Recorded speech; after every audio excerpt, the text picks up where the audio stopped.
Yes, welcome back. It's Wolves 2, Manchester City 1.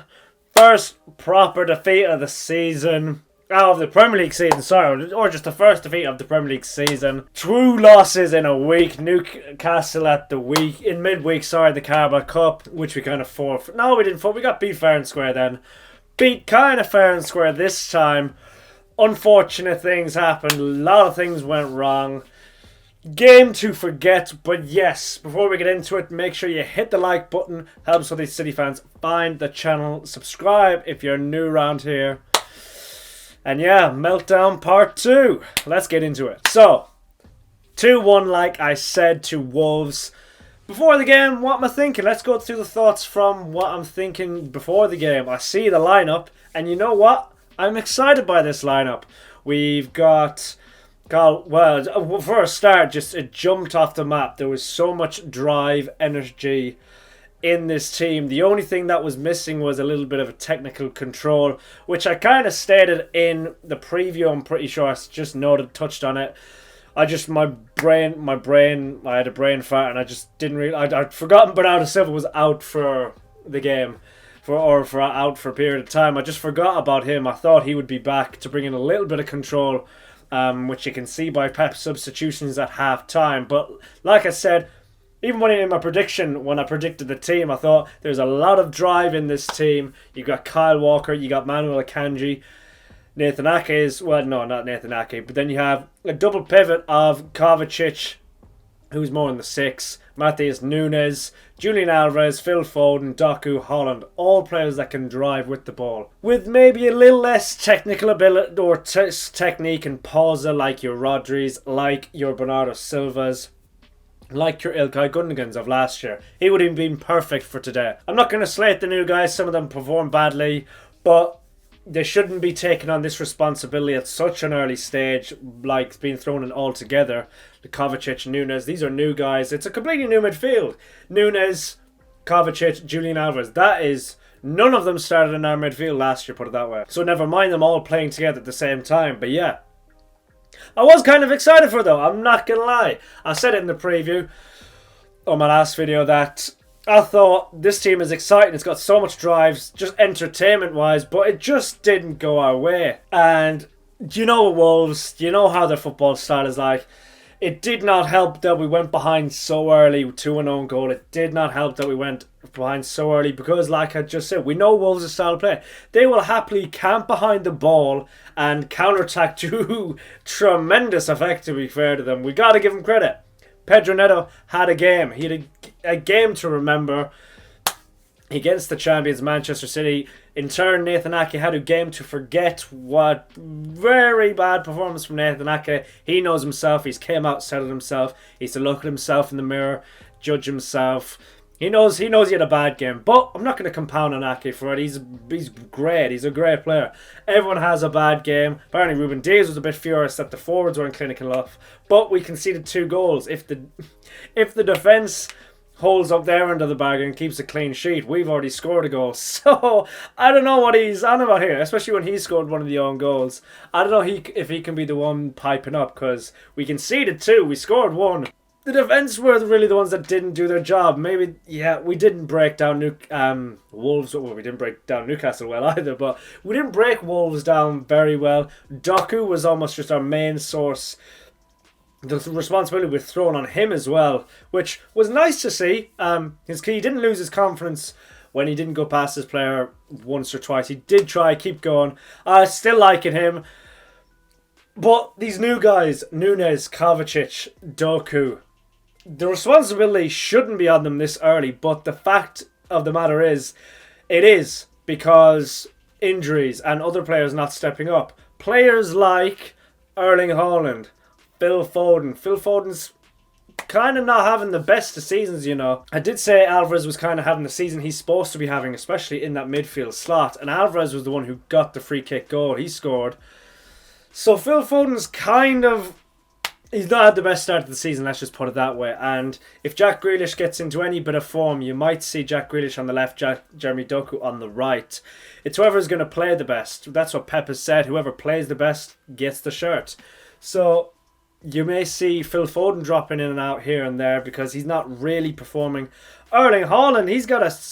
If you're not providing goals, man, you've got to do something else. At least if Julian Alvarez runs his socks off. That's the bare minimum. If you don't score during the game, you have to run your socks off, realistically, as a striker. Gabriel Jesus used to do it. Aguero got even made to do it. Erling Haaland, I don't think you should be excused from that conversation of having to press. You don't, because I know Gabriel Jesus obviously is completely different qualities, but Julian Alvarez, he scores, he assists, and he presses as well. So I wouldn't be, I would be shocked if Erling Haaland was dropped for the Arsenal game, but I wouldn't be that shocked. I'd understand it. I can see, put it this way, I can see it coming if it happens, but I don't think it will. Because I think Pep likes Alvarez in this role behind Haaland, where he can just create havoc because everyone's so focused on Erling Haaland. But yeah, the defense. But like I said, before the game, I was happy with this team, but maybe it was just too many cooks spoiled the broth. A lot of my favorite players were playing. Favorite players of now, like Jeremy Doku, like Nunes, like Kovacic, but maybe it was just too much. That was the, like I said, that was the front six I wanted. Maybe I wanted maybe Gvardiol instead of Ake today, but Gvardiol isn't that much quicker than Ake, if even. But what I would have done is, this is all great in hindsight now, but after Ake was getting the runaround, I would have put Akanji on Pedro Neto, just based on when Ake went off. Akanji did a bit of a job, not a bit of a job, he did alright on him. He's fast, he's strong, he's powerful, he could probably keep up with Pedro Neto. He's probably the most adept or the most able to, considering his versatility. I wouldn't have put Kyle Walker, I don't know, Kyle Walker just doesn't play on that side, so I wouldn't have put him there, but disaster game really. Own goal, like I said, was not the great start because Wolves, they just went into, they got the golden ticket. Fair play of how they got it through Pedro Neto, just unbelievable play. But that really caters into Wolves' setup and against our setup, because all they want to do is camp back and counter-attack. That's probably what they would have done all game, but they've done it even more after getting that early goal. They will hold on to that lead. And all it took was what it would normally take is a set piece to maybe break through the deadlock. And luckily enough, Julian Alvarez with a great free kick. He's been on free kicks lately. I didn't know he had the tech in his locker, but he's proved me wrong. Julian Alvarez, great free kick. I screamed when it went in, I swear. It was mad. But then the dagger at the end. Actually, it wasn't even at the end. It was 66 minutes in. It was about 10 minutes later. Dagger, yeah, I thought we'd just done enough. I thought there would have been enough bodies on the line, but then whoever passed it to Hwang Hee-chan for the goal really played well, because I thought there would have been enough bodies on the line because Ederson was in his line of sight, but then he passed it to Chang, or the Korean guy. According to Pep, it was always going to be like, it's when Pep called Tottenham the Harry Kane team, and then Heung-min Son just comes out and absolutely batters us almost every game after that. There's other players apart from Harry Kane. Now he's done it again with Hwang Hee-chan and called him the Korean guy, and he gets the winner. Just typical. That just is how it is in Manchester City. I think it's on to the next one at this stage. Just forget it out of our minds. The fact people are pulling, I did not even, this thought didn't even come into my head. But the fact people on the rivals on the timeline saying, "Oh no, no Invincibles for you this year," I wasn't even thinking about it. But the Invincibles, yeah, great achievement. But actually, no, yeah, it's just a great achievement. But it didn't even come to my mind. We're thinking of actual trophies: Premier League, Champions League, FA Cup, Super Cup, Club World Cup, and the main thing is we're still top of the league. Spurs did us a massive favour. Mad controversy in that game. I may make a video on that even, just speaking about it, what the outcome should be. But yeah, mad controversy in that game. Great as a City fan, because Liverpool would have went top of the table. Keeps us on the top. Spurs in second, I'm pretty sure now. So Spurs and Arsenal, well, I think are level on 17. We're on 18. Those two are unbeaten. Liverpool somewhere, I think they will be title challengers this year. I just feel it for some reason. I think Spurs will drop off, and I think Arsenal will keep track with us for a while at least. But yeah, Game to forget against Wolves, like I said. But what can we take from this game is what we should be thinking of looking forward towards the future, especially against Arsenal. Can you play Kovacic and Nunes as a double pivot against Arsenal? Would you say there's not much retention in that midfield, but there's a lot of drive? Maybe do you switch your tactics up against Arsenal, because they are top of the top. They are the second best team in the league, maybe with Liverpool. Liverpool have to kind of prove it again this season to see if they are.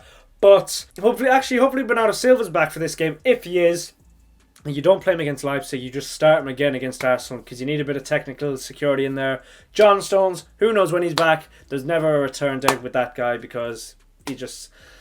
It's so annoying that he's injury prone, but I don't expect him to be back. You will be told if he is or not. But if Bernardo Silva's back, I'm throwing him on the pitch, whether that's at right wing instead of Phil, or if that's in the midfield instead of Nunes or Kovacic. I'm doing that. It probably will be Nunes, because he was the one that got hooked for Oscar Bob, who made a surprising cameo at half-time. Yeah, Nunes was hooked. That is a hooking.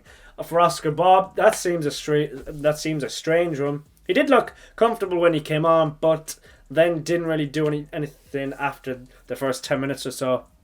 Calvin Phillips got minutes as well. I'm pretty sure then we eventually conceded. So just an all-round bad performance from Man City. Well, we have them once a year, or a couple of times a year, naming Brentford. I think did the double overs last year, especially the one at the Etihad. It just happens to us. We just have an off day.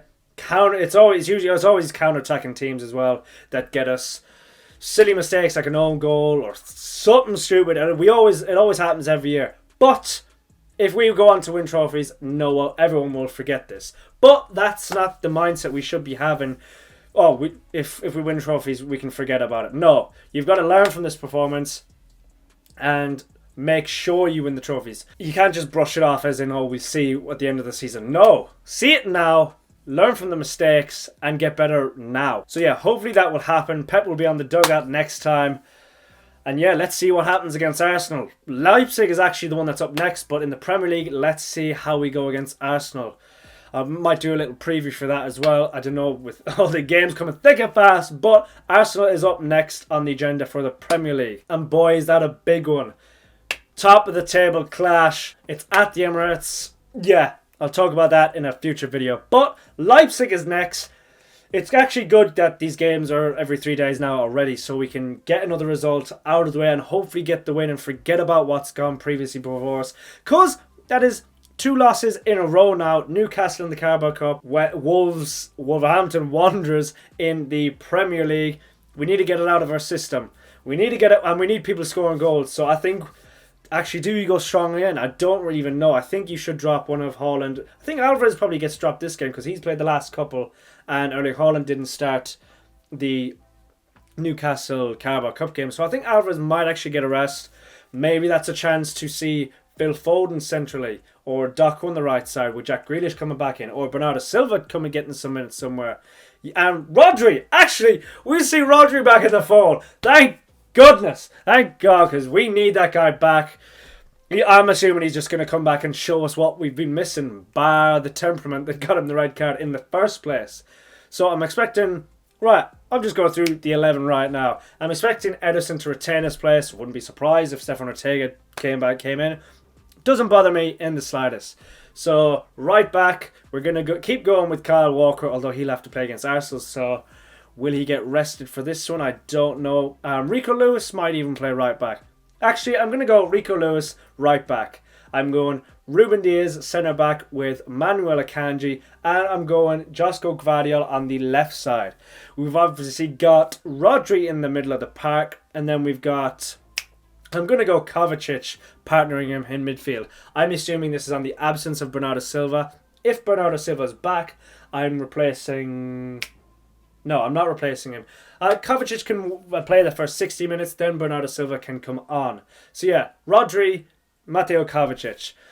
And then I'm going Phil Foden in the number 10 role. I'm going Erling Haaland up top. I'm going Jack Grealish on the left and Jeremy Doku on the right. That's what I'm going with my predicted starting lineup. Actually, kind of the one I prefer as well, because you need to rest Alvarez. Probably need to rest Kyle Walker a bit. I don't know if John Stones is back. I'm under the impression that he's not, and that he's not back for Arsenal. So until I hear in the conference that he's definitely back, then I'll start including him in lineups. Or when he gets on the football pitch. That's when I'll start including him. There's no point guessing or predicting when he comes back. He'll just come back when he's back.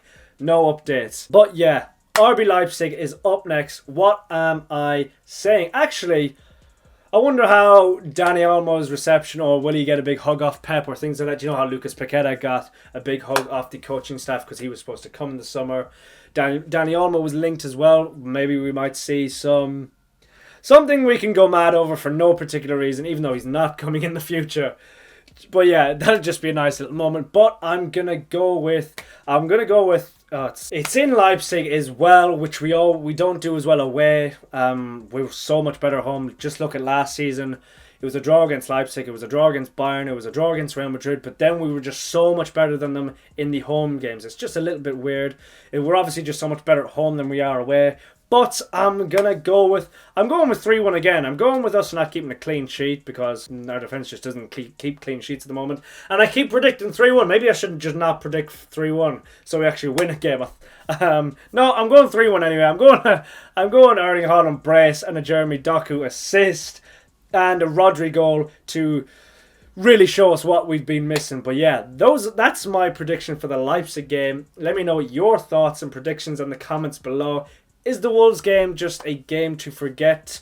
Or is there some deeper problems that we should be looking at? Should we be looking at Erling Haaland a little bit more? Should we be looking at Phil Foden a little bit more? I think we should, to be fair. But let me know your thoughts down below, especially on those two players.